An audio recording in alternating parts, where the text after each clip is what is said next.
तो फाइनली यहाँ पर मैं सास्की जो है वो उस पर्टिकुलर रेगिस्तान वाले डायमेंशन से बाहर आ जाता है एंड अब आगे। तो इसके बाद में हमें सेज ऑफ सिक्स पाथ को दिखाया जाता है जो कि बाकी लोगों से बातचीत करते हुए उनको बता रहे होते हैं कि ये जो मादारा की बची हुई बॉडी है इसको यूज़ कर रही है कागुया और उसकी अच्छी हुई बॉडी से मैं आया हूँ तुम लोगों को यहाँ पर अलर्ट करने। और यहाँ पर मैं कुछ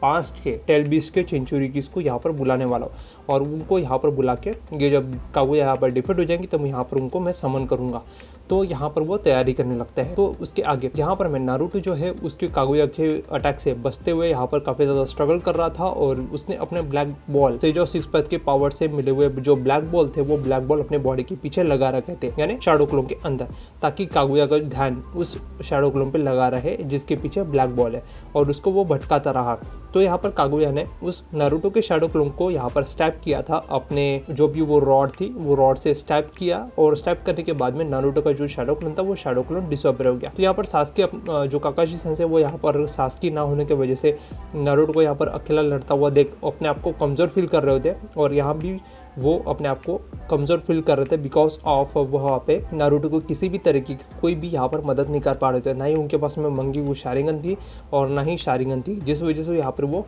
हेल्पलेस हो चुके थे और अपने आप को बहुत ऐसा बोझ टाइप समझ रहे थे क्योंकि वो नारुतो को बस एक बोझ ही लग रहे थे वहाँ पर उसको प्रोटेक्ट करने के लिए। कहीं ना कहीं वो अपने आप को गिल्टी फील कर रहे थे और यहाँ पर वो कुछ उसके पहले कुछ एक्शन ले पाते कुछ कर पाते उसके पहले वहाँ पर सास्की यहाँ पर आ जाता है और सास्की जो है नारुतो के पास जाता है और नारुतो के पास जाके यहाँ पर साथ में मिलकर यहाँ पर उसको फाइट करना होता है कागुया के अगेंस्ट में। तो ब्लैक जस्टू यहाँ पर फिर से उसको कागुया को बताता है कि जिसके पीछे ब्लैक बॉल थे वो असली नारुतो है। तो यहाँ पर ब्लैक बॉल जो है वो असली नारुतो के पीछे चला जाता है और नारुतो जो यहाँ पर सास्की के पास जाके वहाँ पर बात कर रहा होता है। तो वैसे ही यहाँ पर जैसे इसको मारने के लिए दोनों उसको सील करने के लिए आगे बढ़ नहीं रहते हैं, उसी वक्त यहाँ पर कागुया जो है वो डायमेंशन चेंज करती है और वो डायमेंशन चेंज करते हैं ग्रेविटी वाला डायमेंशन, जिसके अंदर में सारे के सारे लोग नीचे ज़मीन को चिपक जाते हैं। जो भी फ्लाइंग करने वाले जितने भी लोग थे नारुतो के शैडो क्लोन थे वो धीरे धीरे करके सारे के सारे डिसअपियर होने लगते हैं उस ज़मीन से टकराने की वजह से। और वहाँ की ग्रेविटी इतनी ज़्यादा होती है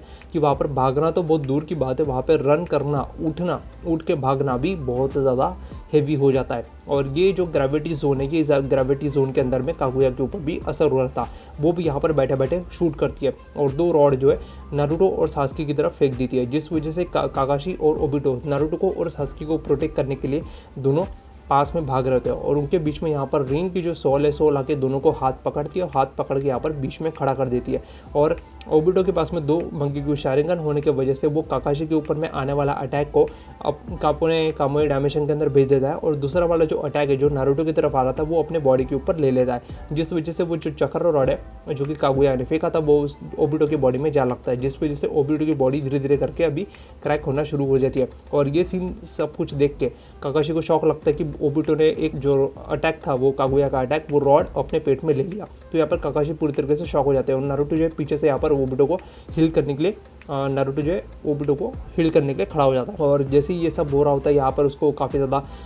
और भी ज़्यादा बुरा फील होने लगता है और यहाँ पर वो जो है अपने यहाँ पर सेक्रीफाइस कर देता है। तो इस तरीके से यहाँ पर एपिसोड एंड होता है 471। तो 472 भी मैं इसके अंदर इंक्लूड कर देता हूँ। तो यहाँ पर ओबिटो की बॉडी धीरे धीरे करके क्रैक हो रही रखती है और यहाँ पर वो अपने पास्ट को याद कर रहा होता है और उसकी जो मंगीक्यू शारिंगन है वो नॉर्मल शारिंगन में कन्वर्ट हो जाती है ओबिटो की और यहाँ पर नारुतो जो है उसको यहाँ पर में हील कर रहा होता है और यहाँ पर ब्लैक जस्सू उसका ओबिटो का लाइफ का पूरा ज़िंदगी का मजाक बनाने लगता है नारुतो के सामने। और यहाँ पर नारुतो जो है बोलता है कि मैं अपने कांग्रेस को मरने नहीं दूंगा वगैरह वगैरह, वो जो जितनी भी पुरानी लाइंस थी वो सारी लाइंस यहाँ पर ब्लैक जस्सू उसको चिढ़ा रहा होता है नारुतो को और ओबिटो की बेइज्जती कर रहा होता है। तो एक काकाशी सेंसेई भी यहाँ पर देख रहा होता है, साकुरा भी यहाँ पर पीछे से देख रही होती है और यहाँ पर सास्की भी यहाँ पर पीछे खड़ा होता है और कागुया जो है यहाँ पर उसको सक्सेसफुली डिस्ट्रॉय करके दूर भाग रही होती है और वो अपना डायमेंशन चेंज कर देती है वापस अगेन। तो यहाँ पर नारुतो जो है यहाँ पर उसको हील कर रहा होता है तो ओबिटो उसको बोलता है कि नारुतो मुझे हील मत करो, तुम्हारा हील करना सब बेकार है और यहाँ पर मेरे जाने का वक्त हो चुका है। तो यहाँ पर काकाशी जो है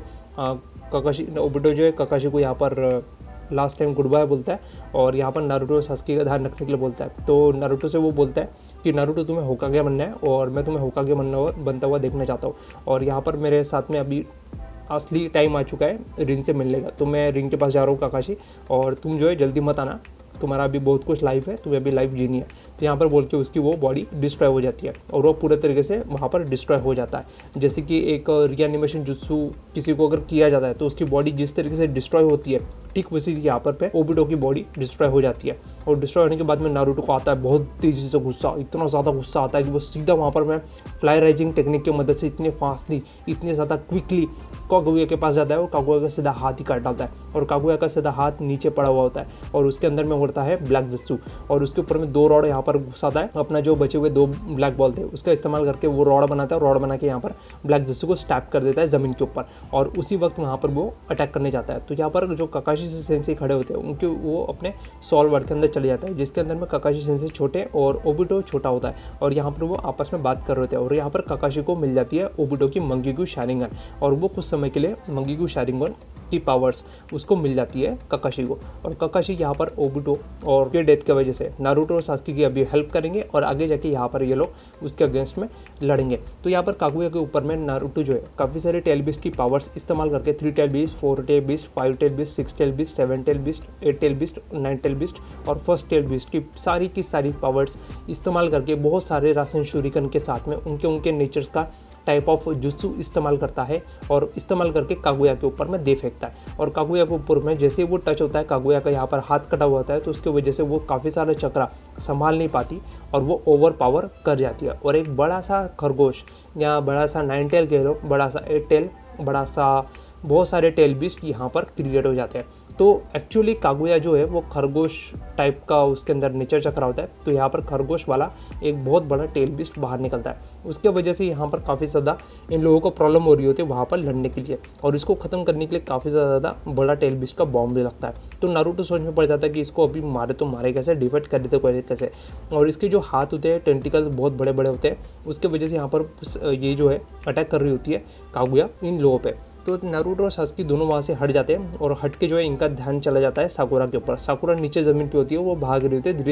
धीरे धीरे। तो उसके वजह से यहाँ पर कागुया के हाथ में वो लगने वाली होती है। उसी वक्त यहाँ पर काकाशी सेंसेई वो अपने सुसानो बनाते हैं मंगीगु शारिंगन की वजह से, उनके पास में इटर्नल मंगीगु शारिंगन आ जाती है और वो इसका इस्तेमाल करके सुसानो बना लेते हैं और सुसानो बना के यहाँ पर साकुरा को बचा लेते हैं। नारुतो बोलता है कि सास्की ये तुमने किया, सास्की बोलता है कि नहीं ये मेरा सुसानो नहीं है, ये काकाशी सेंसेई का सुसानो है। और उनका सुसानो इतना ज़्यादा बड़ा होता है जैसे लाइक जस्ट मादारा का जो सुसानो होता है काकाशी सेंसेई का, वो काकाशी सेंसेई का सुसानो बहुत ज़्यादा ऑसम, बहुत ज़्यादा कूल, बहुत ज़्यादा बैडास और बहुत ज़्यादा डिफरेंट होता है, जिसके पास में होता है कामुई डायमेंशन के बड़े बड़े शूरिकन्स। मतलब इतना ज़्यादा ऑसम वो सुसानो, भाई उसकी तारीफ़ करते मैं थकूंगा नहीं, इतना बढ़िया। और यहाँ पर सास्की जो है काकाशी का सुसानो देख के यहाँ पर ज्वेलस फील कर रहा होता है और वो अपने आप को रिग्रेट कर रहा होता है कि काकाशी के पास में सुसानो कैसे आ गया, वो भी इतने कम वक्त में, वो भी इतने वो तो ऊँचे ब्लड का भी नहीं है, ऊँचे ब्लड लाइन का है भी नहीं, फिर भी उसके पास में ये सुसानो बनने की पावर्स कहाँ से आई। तो यहाँ पर वो हैरान होता है। तो यहाँ पर काकाशी जैसे बिना वक्त गवाए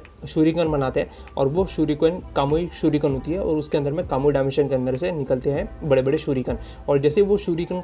कागुया की तरफ फेंकते हैं, कागुया का हाथ उसके अंदर में कामुई डायमेंशन के अंदर चला जाता है और उसके अंदर में साकुरा को लेके वो सेफ होता है। और नारुतो और सास्की को साइड होने को बोलते हैं, क्योंकि वो शूरिकन अगर नारुतो और सास्की पे पड़ गया तो उसका बुरा असर दोनों पे हो सकता है, इसलिए वो दोनों साइड आ जाता है। और यहाँ पर कागुया जो है अपनी बॉडी को पूरा एक ब्लैक बॉम्ब में कन्वर्ट करती है और कन्वर्ट करके असली अपने रूप में आती है और वहाँ पर वो अपनी बॉडी को हील कर लेती है और उसका जो कटा हुआ हाथ होता है जिसके अंदर ब्लैक जस्ट होता है वो ज़मीन पे पड़ा होता है। तो यहाँ पर ये लोग उसको डिफेक्ट करने का कोई ना कोई तरीका ढूंढ रहे होते हैं और वहाँ पर वो प्रोटेक्ट कर रहे होते हैं सास्की को। तो सास्की जो है प्लान बनाते हैं, नारुतो और सास्की दोनों मिलकर प्लान बनाते हैं। यहाँ पर अपने काफ़ी सारे मल्टीपल शैडो क्लोन वो क्रिएट करते हैं और क्रिएट करके पीछे जो है सास्की की बॉडी को कवर करते हैं। सास्की यहाँ पर अपना शैडो क्लोन बना के यहाँ पर उसके ऊपर अटैक करेगा और दोनों मिलकर उसको सील करने के यहाँ पर प्लान बनाते हैं। तो यहाँ पर काकाशी सेंसेई यहाँ पर सुसानो की तरफ से यहाँ पर उसको ऊपर कागुया जो है रॉड फेंक के मारती है और काकाशी सेंसेई अपना कामुई डायमेंशन का इस्तेमाल करके उस रॉड को अपने आर पार जाने देते हैं, जो कि ओबिटो की मंगीगु शारिंगन की एबिलिटी थी कि अपने आसपास जो भी वो चीज़ आएगी उसको कामुई डायमेंशन में बेच देना या फिर खुद के बॉडी को कामुई डायमेंशन में बेच के जो भी चीज़ अटैक आ रहा है अपने बॉडी के ऊपर, वो बॉडी को कामुई डायमेंशन में उस पर्टिकुलर